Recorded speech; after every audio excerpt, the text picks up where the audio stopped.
Hello everyone, welcome to my YouTube channel.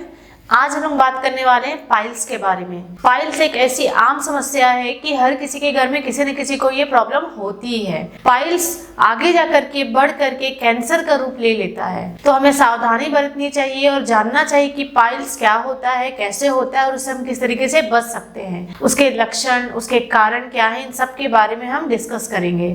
तो शुरुआत करते हैं आज के टॉपिक से। पाइल्स एक ऐसी बीमारी है जिसको हम लोग हेमरॉइड्स भी बोलते हैं। पाइल्स का जो कंडीशन है वो हमारे एनस और रेक्टम में दिखता है। एनस और रेक्टम मल द्वार बोलते हैं जिसे, जहां से हम मल त्याग करते हैं। वहां की जो वेन्स होती हैं, जो नसें होती हैं, जहां ब्लड सप्लाई होता है, वो ब्लड सप्लाई होने वाली जो नस है वो सूज जाती है, स्वेलिंग हो जाती है, फूल जाती है इन्फ्लामेशन होने की वजह से, तो वो पाइल्स का रूप ले लेती है। ज्यादातर जो पाइल्स होता है वो कॉन्स्टिपेशन की वजह से होता है। अब हम देखेंगे कारण में सबसे पहला कारण है, जब आप टॉयलेट करते हैं तो बहुत ज्यादा स्ट्रेन करते हैं। स्ट्रेन मतलब बहुत ज्यादा ताकत लगाते हैं, तो ताकत लगाने की वजह से वहां की जो नसें होती हैं एनस और रेक्टम की, वो स्वेलिंग हो जाती है, सूज जाती है। दूसरा है, अगर आपको लंबे समय से डायरिया है, दस्त है, तो दस्त में क्या होता है कि हम बार बार टॉयलेट जाते हैं।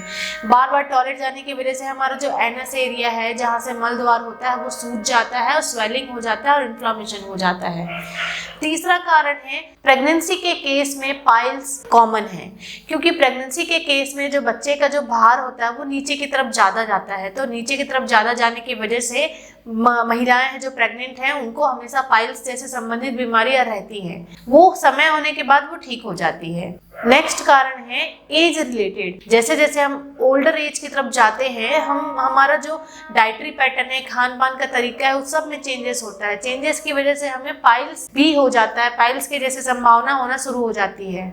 और कारण है, अगर आपको लंबे समय के लिए खांसी है, परसिस्टेंट कफ है, ठीक ही नहीं हो रही है, वो भी हो सकता है पाइल्स का रीजन, क्योंकि अब जितना ज्यादा खांसोगे उतना ज्यादा स्ट्रेन करोगे और स्ट्रेन करने की वजह से वहां की नसों में सूजन हो जाएगी और इन्फ्लामेशन हो जाएगा। और भी कारण है, अगर आप हैवी लिफ्टिंग ऑब्जेक्ट को लिफ्ट करके चढ़ रहे हो, जैसे भारी कोई वस्तु है उसको लेकर के सीढ़ियां चढ़ रहे हो या फिर कुछ लंबे समय के लिए चल रहे हो, तो वो भी एक रीजन है आपका पाइल्स होने का। तो ये सारे मेन और मुख्य कारण है आपके पाइल्स होने के। अब हम देखेंगे लक्षण। तो लक्षण में कई बार ये बहुत ज्यादा पेनफुल भी होता है दर्द के साथ, और कई बार बिना दर्द के भी होता है। एक मांस जैसा ऑब्जेक्ट आपका मल द्वार से बाहर निकला हुआ रहेगा, गुच्छा मांस का, वो भी एक लक्षण है। तीसरा, आपको डिस्कम्फर्ट फील होगा, प्रॉपर तरीके से पूरा डेफिकेट कर रहे हो ऐसा नहीं लगेगा, आपको डेफिकेशन करने में, मल त्याग करने में तकलीफ होगा। कई बार वहां से ब्लीडिंग होगी, कई बार वहां से म्यूकस का डिस्चार्ज होगा, व्हाइट डिस्चार्ज होगा। ये सारे लक्षण देखने को मिलते हैं पाइल्स के कंडीशन में। जब आप डॉक्टर के पास जाएंगे तो डॉक्टर आपका रेक्टल एग्जामिनेशन करेंगे, रेक्टम के थ्रू जहां से मल त्याग करते हैं उस वहां से आपका एग्जामिनेशन होगा। उससे ही कंफर्म कर पाएंगे कि आपको कौन से डिग्री और कौन से ग्रेड का पाइल्स हुआ है। उसके बाद ब्लड टेस्ट और जितने भी टेस्ट होते हैं उन सबसे आपको डिटेक्ट कर पाएंगे कि आपको पाइल्स का कौन सा डिग्री और आपके रिलेटेड कितनी ब्लीडिंग हुई है, ये सब जांचें हो पाएंगी।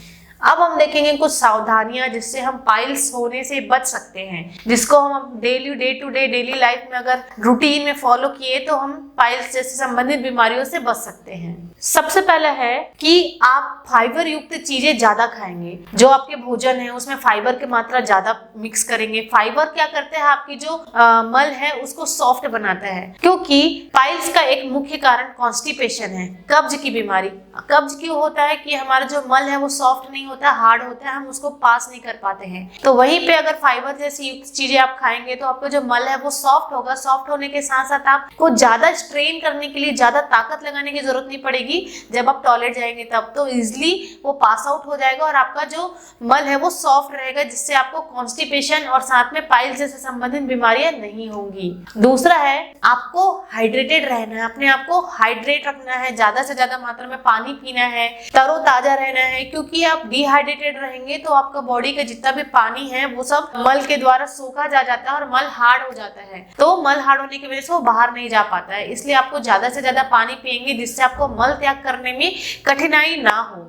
तीसरा है आपको एक्सरसाइज करना है, डेली जितना हो सके उतना आप एक्सरसाइज करिए, पेट से रिलेटेड एक्सरसाइज करिए, योगा करिए, प्राणायाम करिए, जिससे आपको इजीली मल त्याग करने में कंफर्टेबल महसूस हो। अब हम देखेंगे कुछ ट्रीटमेंट्स में सबसे पहला है जिन लोगों को पाइल्स से संबंधित बीमारियां होती है उनको इसैबगुल हस्क, ये आता है आपकी मार्केट में इजीली अवेलेबल हो जाता है, फार्मेसी में भी अवेलेबल हो जाता है, तो आप इसको ले सकते हैं। इसैबगुल हस्क को आप नाइट में 2 चम्मच इसैबगुल हस्क गर्म पानी में, गुनगुना पानी में घोल के आपको पीना है, ताकि सुबह सुबह जब आप मल त्याग करने जाएं तो आपका मल इजीली पास आउट हो जाए, आपको कोई तकलीफ ना हो।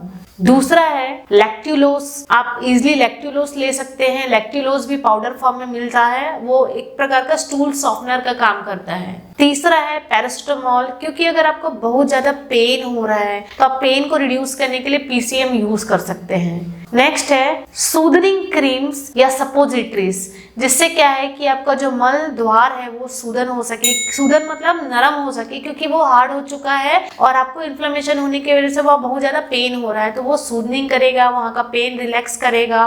कई बार सपोजिटरीज यूज करना पड़ता है क्योंकि हम प्रॉपर तरीके से मल त्याग नहीं कर पाते हैं, तो सपोजिटरीज डाल करके मल को त्याग कराया जाता है। तो इस तरीके से आप ट्रीटमेंट ले सकते हैं, पाइल्स को ठीक कर सकते हैं। अगर हम समय रहते हुए पाइल्स को ठीक नहीं किए तो हमें सर्जिकल ट्रीटमेंट की तरफ भी जाना पड़ता है, क्योंकि सर्जरी से ही ठीक हो पाएगा। क्योंकि हेमरॉइड का अगर ग्रेड बढ़ गया, मतलब पाइल्स को हेमरॉइड ही बोलते हैं, अगर वो 1st, 2nd और 3rd ग्रेड में तो ठीक है, लेकिन अगर वो 4th ग्रेड तक आ गया तो आपको ऑपरेशन के सिवा और कोई चारा नहीं है, तो आपको ऑपरेशन कराना पड़ेगा, जिसमें हेमरॉइडेक्टॉमी बोला जाता है। हेमरॉइड को जो पाइल्स है उसको पूरी तरीके से रिमूव किया जाता है, तो डॉक्टर सर्जिकल ट्रीटमेंट की तरफ भी जाते हैं। तो समय रहते ही आप पाइल्स को घर पे ठीक कर लीजिए, अदरवाइज आपको सर्जिकल ट्रीटमेंट की तरफ भी जाना पड़ सकता है। तो आज हमने देखा पाइल्स क्या होता है, किस कारण से होता है, और उसके कुछ ऐसे होम रेमेडीज या घरेलू नुस्खे अपना करके हम उसको ठीक कैसे कर सकते हैं, और अपने डे टू डे लाइफ में कैसे उसमें अपना करके उसको चेंजेस करके पाइल्स को ठीक किया जा सकता है। Thank you so much for watching my this video.